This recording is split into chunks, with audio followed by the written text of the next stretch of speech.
दूसरी जो बात है वो ये है कि बहुत सारे महाज खुले हुए हैं, उससे उसमें पाकिस्तान को देखते हैं ना कि पाकिस्तान कहाँ फिट हो रहा है उस पूरे, और पाकिस्तान किस तरह से आगे पाकिस्तान को 10 मई के बाद जो एक नया पाकिस्तान इमर्ज हो गया है दुनिया के सामने।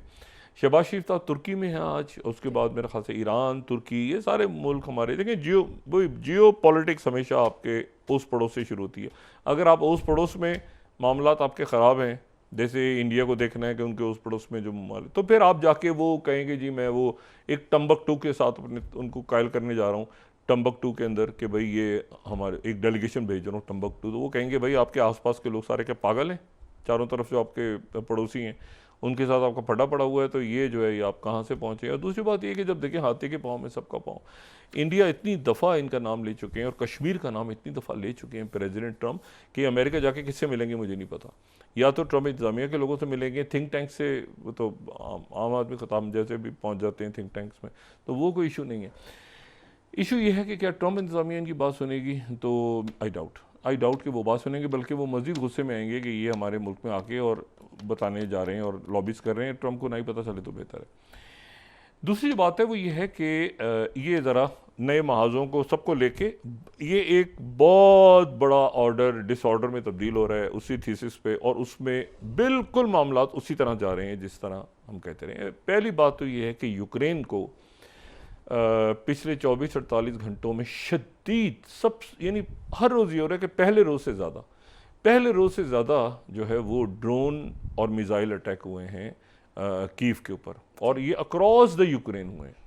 यूक्रेन के बारे में ऐसा लगता है कि उसको यूक्रेन को छोड़ दिया इन्होंने, हवाले कर दिया पुतिन के कि आपने जो कुछ यूक्रेन के साथ करना है करें। अब यूक्रेन के जो वहाँ पर डिफेंस सिस्टम उनका काम नहीं कर रहा, उनको असलहा नहीं मिल रहा, उनको मज़ीद इमदाद नहीं जा रही, फ़ौजी उनका मोरल डाउन है, वो वापस आ रहे हैं, कुछ छोड़ रहे हैं, कुछ वो जो फ्रंट लाइंस हैं वहाँ से पलट रहे हैं क्योंकि उनको खबरें मिल रही हैं कि पीछे से मदद नहीं आएगी।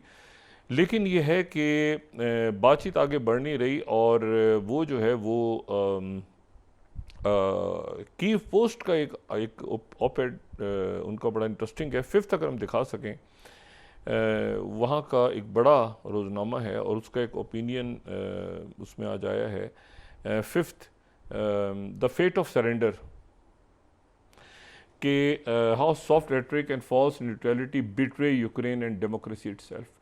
किस तरह ये आराम आराम से प्यार मोहब्बत से हमसे जो वादे होते रहे और ये कहा जाता रहा कि हम न्यूट्रल हैं, इसने यूक्रेन को, ना सिर्फ यूक्रेन को बल्कि तमाम डेमोक्रेसी को भी तबाह कर दिया। तो वो जो है वो उनके जहनों में वहाँ पर अब ये बात हो रही है कि हम एक टोटल सरेंडर की तरफ जा रहे हैं, और टोटल सरेंडर से, क्योंकि जाहिर सी बात है कि इसमें इस वक्त वो जो मैंने कल भी बात की थी, बार बार कर रहा हूँ कि क्या जर्मनी से या किसी और जगह से वो 1,00,000-2,00,000 फौज भेजेंगे इन हालात में? क्या प्रेसिडेंट ट्रम्प कहेंगे जाओ जाके रशियन से और नॉर्थ कोरियन से और सबसे लड़ो? वो तो पुतिन से मिलना चाह रहे हैं, और पुतिन के साथ उन्होंने कहा ज़ेलेंस्की डायरेक्ट बात करें। डायरेक्ट बात कब होगी? इस्तांबुल में तो हुई नहीं। जो लास्ट बात हुई थी वो ये कि सरेंडर, और वो आगे तेज़ी के साथ बढ़ते जा रहे हैं। और अब जो हदफ है, जो निशाना है, वो कीव, यानी पहले सुमे बफर था, लेकिन अब वो थोड़ा सा आगे जो अटैक ज़्यादा हो रहा है वो कीव पे, दारुल हुकूमत पे हो रहा है। अच्छा, ये जहन में रखें कि प्रेसिडेंट पुतिन का जहन अगर हम रीड करते हैं तो ये जहन में रखें कि 15 ममालिक, सोवियत यूनियन जब टूटा है तो उसमें से 15 ममालिक आज़ाद होकर निकले थे, 15 रियासतें। और ये हम 4th स्लाइड अगर दिखाएं तो उसमें जो है वो एक तो रशिया खुद है, Estonia, Latvia, Lithuania, Belarus, Ukraine, Moldova, Georgia. ये जॉर्जिया वो मुल्क जहाँ पर अब भी वो अबकेज़िया में और ये साउथ ओसेटिया में बैठे हैं। अच्छा, फिर उसके बाद रशियंस बैठे हैं, यानी कि फिर उसके बाद आर्मीनिया, यानी जॉर्जिया को पहले उन्होंने कोशिश की थी ना 2008 में कि ये जॉर्जिया को नेटो का उस पर जंग छिड़ गई थी। Armenia, Azerbaijan, Kazakhstan, Uzbekistan, Kyrgyzstan, Tajikistan, तो 15 रियासतें। अच्छा, अब इन 15 को आप देखें तो अब आप प्रेसिडेंट पुतिन का अगर जहन देखें तो इसमें मोल्दोवा तो ना ईयू का मेंबर है ना नेटो का मेंबर है, ना ईयू का मेंबर है ना नेटो का मेंबर है, ठीक है।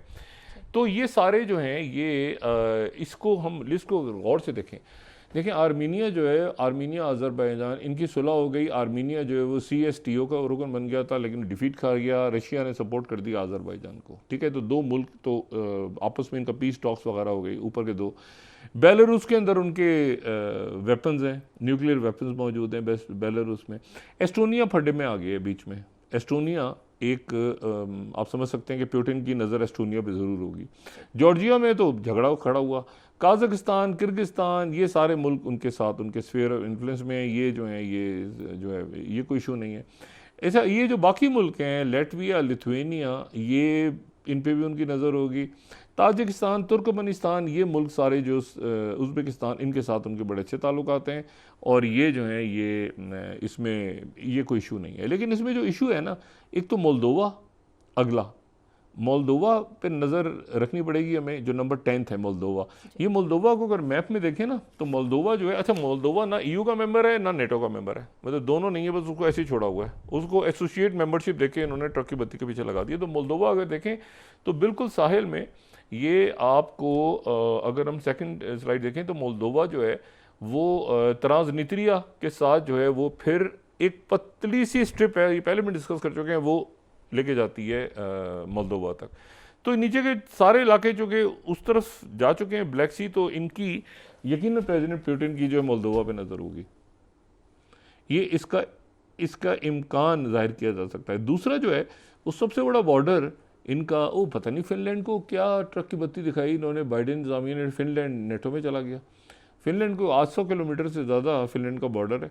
तो फिनलैंड जो है उसके बॉर्डर के साथ भी ये अपना जो वहाँ पर इंफ्रास्ट्रक्चर क्लियर हो रहा है। वहाँ पे मुख्तलिफ क्रॉसिंग्स थी पहले, वो क्रॉसिंग्स बंद हो गई। फिर वहाँ से बड़ा बड़ा खूबसूरत मुल्क है दोनों, बड़ी लेकिन बड़ी बदकिस्मती है कि फिनलैंड के साथ इनका बहुत बड़ा रशिया का बॉर्डर है। तो वहाँ पर एक परमानेंट इंफ्रास्ट्रक्चर, ये सारा वो, तो फिनलैंड के लोग बड़े इस वक्त परेशान हैं कि भाई हम ये एक न्यूट्रल मुल्क था, और पुरानी हिस्ट्री भी इनकी, फिनलैंड, स्वीडन, ये हम बात कर चुके हैं।